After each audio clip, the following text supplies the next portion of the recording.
বৌদ্ধ ধর্ম একটি অত্যন্ত শান্ত, সুশৃঙ্খল ও দার্শনিক ধর্ম। 372 খ্রিস্টাব্দে কবুলীয় রাজত্বের সময় কোরিয়া সন্ধু নামের এক সন্ন্যাসী চীনের কিয়াম ইং রাজবংশ থেকে এসে বৌদ্ধ ধর্মের প্রবর্তন করেছিলেন। কোরিয়ান লোককাহিনীর অন্তর্গত যে ইতিহাস ও প্রথা, তার কাহিনীগুলো শামানিজম, কনফুসীয়বাদ, বৌদ্ধ ধর্ম এবং সম্প্রতি খ্রিস্ট ধর্ম সহ বিভিন্ন ধর্মীয় উৎস থেকে নেওয়া হয়েছে। 2021 সালে নেটফ্লিক্সে মুক্তি পেয়েছে Korean horror movie the eighth night, 2টি রহস্যময় চোখ আর 8টি রাতের গল্প। মুভি শুরু হয় একজন দানবকে দেখিয়ে, যে নরক থেকে স্বর্গে এসে তার তাণ্ডব দেখাচ্ছিল। গৌতম বুদ্ধ তার শক্তিকে, মানে তার 2টি চোখকে, একটি হলো তার লাল চোখ, অন্যটি হলো কালো চোখ, প্রথমে কালো চোখকে কবজা করে একটি বাক্সে রাখে। ততক্ষণে লাল চোখ স্বাধীন থাকে। ততক্ষণে সেই লাল চোখ 7 দিনে 7 জন মানুষের ওপর প্রভাব ফেলে তার শক্তির সাহায্যে। এরপর বুদ্ধ ওই লাল চোখকেও বাক্সবন্দি করে ফেলে দেয় এবং 2টি বাক্সকেই আলাদা আলাদা জায়গায় পাঠিয়ে দেয়। এরপর মুভিতে 2005-এর সিন দেখানো হয়, যেখানে কিম নামের একজন আর্কিওলজিস্ট মরুভূমির মধ্যে সেই লাল চোখের বাক্সটিকে খুঁজে পায়। সে সব মানুষজনকে প্রমাণ করাতে চায় যে এই চোখের যে গল্প রয়েছে সেটা সত্যি, কিন্তু 15 বছর কেটে যায়, সে কোনোভাবেই প্রমাণ করতে পারে না। এরপর একদিন এলো যেদিন পূর্ণিমা। ওই দিন কিম কিছু রক্ত নিয়ে একটি আচার অনুষ্ঠান শুরু করলো, এমনকি তাতে নিজের রক্তও মিশিয়ে দিল। এর ফলে ওই রেড আইটা আবারও সজাগ হয়ে ওঠে। এবার সিন এখান থেকে কাট হয়। মুভিতে হাজিউং নামের একজন মঙ্ককে দেখানো হয়, যাকে দেখে বোঝানো হয় যে রেড আই কোনোভাবে সজাগ হয়ে গেছে। এরপর বুদ্ধর মুক্তির তলা থেকে একটি বাক্স পাওয়া যায়, যার ভেতর থেকে ব্ল্যাক আই বেরোয়। এরপর এখান থেকে প্রথম দিনের শুরু হয়। এরপর এই লোকটিকে দেখানো হয়। এই লোকটার নাম হলো পার। ইনি বিল্ডিং তৈরির কাজ করছিলেন। আসল জীবনে সে একজন অবসরপ্রাপ্ত মঙ্ক। এরপর সিন আবার চলে যায় হাজিংয়ের কাছে। সেখানে তার প্রিয় শিষ্য চিংহাসু আসে এবং সে মৌনব্রত রেখেছিল তার গুরুর আদেশে। তার গুরু তাকে বুদ্ধমূর্তির কাছে নিয়ে গিয়ে জিজ্ঞেস করে যে তোমার ওই দানবের ঘটনা মনে আছে? তখন ওই শিষ্য লিখে তাকে জিজ্ঞেস করে বুদ্ধদেব কেন তাকে মেরে ফেলল না। তখন হাজিং বলে ওই চোখ দুটোকে নষ্ট করা একেবারেই সম্ভব নয়। ভবিষ্যতে মানুষের সাহায্য নিয়ে সে সজাগ হয়ে 7 জন মানুষকে কবজা করবে। এরপর 8 দিনের মাথায় সে আবার কোনো দানবের চোখ হিসেবে ফিরে যাবে। এবার গোটা পৃথিবী নরকে পরিণত হয়ে যাবে। যদি এই 7 জন মানুষের মধ্যে একজনকে মেরে ফেলা যায়, তাহলে এটাকে আটকানো সম্ভব। এরপর একজন শিকারীকে দেখানো হয়, যে জঙ্গলে শিকার করতে যায়। তখন তার পেছন থেকে কেউ একজন এসে তার কাঁধে হাত রাখে। এখানেই সিনেমার সিনটা শেষ হয়ে যায়। পরের দিন থেকে আবার শুরু হয়, মানে রেড আই তার কাজ শুরু করে দিয়েছে। তার প্রথম লক্ষ্য ছিল কিম। এরপর ওই শিকারীটা একটি হোটেলে আসে। সেখানে আসার পর সে একটি রুমে চলে যায়। ওই রুমে গিয়ে তার দেখা হয় একটি ছেলে এবং একটি মেয়ের সাথে। তারা ওই শিকারীকে দেখে খুব ভয় পেয়ে যায়। এখানেই এই সিনটা শেষ হয়ে যায়। এবার আমরা চিংহাসুকে স্বপ্নে দেখি। সে একটি খুব বাজে স্বপ্ন দেখছিল এবং সেটা দেখে সে হতমত হয়ে উঠে বসে। তখন তার গুরু হাজিউং বলে বাজে স্বপ্নের পেছনে কখনো ছুটে বেড়ানো উচিত না। এবার বলে বাজে দানব চলে এসেছে, ওকে খুঁজে বার করা দরকার। সকালে যখন চিংহাসু উঠে দেখে তার গুরু মারা গেছে, এরপর আমরা একজন ডিটেকটিভকে দেখি যে ওই হোটেলে গিয়ে পৌঁছায়, কারণ সেখানে একটি মার্ডার হয়ে গেছে। সেখানে গিয়ে দেখে একটি লোকের খুন হয়েছে, আর মহিলাটিকে সবাই সকালে দেখেছে হোটেল থেকে বেরিয়ে যেতে। এরপর ওই শিকারীর দিকে চোখ যায় ডিটেকটিভের। তারা দেখে যে তার শরীরটা পুরো নষ্ট হয়ে গেছে এবং তার মৃত্যু একদিন আগেই হয়েছে। এরপর দেখা যায় চিংহাসু একজনকে জিজ্ঞেস করে তার হাতে ওই কুটটা নিয়ে শহরের দিকে যাত্রা করছে। এরপর 4th ডেতে ওই ডিটেকটিভটা ওই মহিলার শরীর পায়, যার অবস্থা ওই শিকারীটির মতোই হয়েছে। এবার দেখায় চিংহাসু পৌঁছে যায় শহরে এবং খুঁজতে থাকে পার্কে। ততক্ষণে ওখানে তার ব্যাগ চুরি হয়ে যায়, আর তার ব্যাগেই কাস্কেটটা রাখা ছিল। এবার একটি মেয়েকে দেখানো হয় যে ফিরে মিলিয়ে যায়। আর এই মেয়েটা কে এবং এর পরিচয় কি, সেটা আমরা একটু পরে গিয়ে জানতে পারবো। তো যাই হোক, এবার সে কোনো রকমে পারের ঠিকানা খুঁজে সে তার বাড়ি যায়। সেখানে গিয়ে সে বাইরে অপেক্ষা করে। পার বাড়ি ফেরার পর তাকে সমস্ত কথা খুলে বলে। সে এটাও বলে যে তার কাছে যে কাস্কেটটা ছিল সেটাও হারিয়ে গেছে। এরপর দেখা যায় রেড আই একজন একজন করে মারতে শুরু করে দিয়েছে এবং 7 জনকে মারার পর সে আরও একটি দানবের চোখের সাথে মিলবে। এরপর দেখা যায় পার হাজিউমের আত্মার সাথে কথা বলে, যেখানে হাজিউম বলে 7 জনের মধ্যে ভার্জিন সাইকিককে খুঁজে বের করে মারতে হবে, তাহলে ওই দানবটা এগোতে পারবে না। ডে 5 শুরু হয়ে যায়। এরপর পার সিংহাসুকে নিয়ে একটি রেস্তোরাঁয় খেতে যায়। তখন সে দেখতে পায় সিংহাসুর জুতোটা খুব অবস্থা খারাপ। তখন পার একটি জুতো তাকে কিনে দেয়। সেটা পেয়ে সে খুবই খুশি হয়।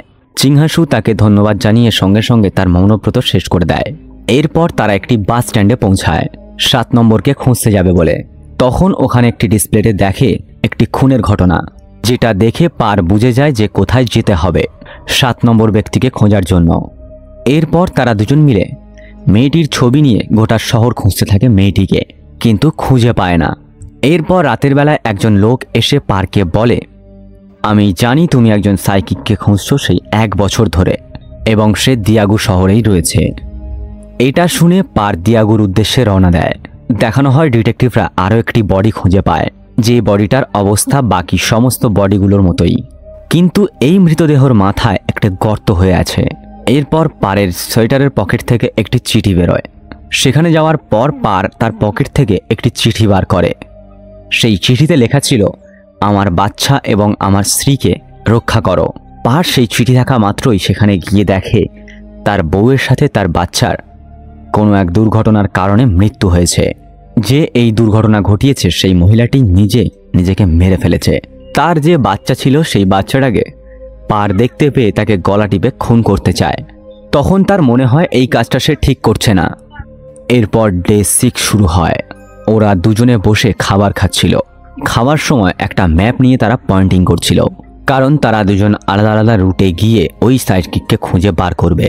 এরপর তারা দুজন দুটো রুটে গিয়ে আলাদা আলাদাভাবে তাকে খুঁজতে শুরু করলো। সিংহাসু খুঁজতে খুঁজতে আর্নের ঘর অবধি পৌঁছে যায়। বৃষ্টি হওয়ার ফলে সে বাইরে অপেক্ষা করছিল, আর সেটা দেখে সে সিংহাসুকে ডেকে ভিতরে ঢুকিয়ে নেয়। আসলে ইরানি হলো ওই সাইকিক মেয়ে। এরপর সিংহাসু তাকে জিজ্ঞেস করে, আমাদের কি এর আগে কখনো দেখা হয়েছিল? এরপর পার পৌঁছয় যেখানে কাল রাতে খুন হয়েছিল। সেখানে পৌঁছানোর পর সে কিছু খুঁজতে থাকে। এরপর সে যখন ফেরত আসছিল তখনই ডিটেকটিভের সাথে তার দেখা হয়। সে পারের থেকে তার পরিচয়পত্র দেখতে চায়। পার তাকে পরিচয়পত্র দেয়। এরপর সেই পরিচয়পত্রটির ফটো তুলে তার একজন সহকর্মীকে পাঠায়, কারণ ডিটেকটিভ তাকে যাচাই করতে চাইছিল। এরপর ওদের পুলিশদের কাছে খবর আসে যে আরও একটি খুন হয়েছে। তখন পুলিশটির সন্দেহ হয় পারের ওপর। ডিটেকটিভ পারের ব্যাগ দেখতে চায়। তখন পার ভাবে, আমার ব্যাগে তো কুঠার আছে। তাই সে কোনো চিন্তা না করে দৌড়ে পালাতে থাকে। পালানোর সময় তার হাত থেকে ম্যাপটা পড়ে যায়। এরপর বৃষ্টি থেমে গেলে সিংহাসু ওখান থেকে বেরিয়ে যায়। তার সাথে রাস্তায় একটি মেয়ের দেখা হয়, যাকে রেড আই ভর করেছিল। তার এই বিভৎস রূপ দেখে সিংহাসু ভয়ে ওখান থেকে পালিয়ে যায়।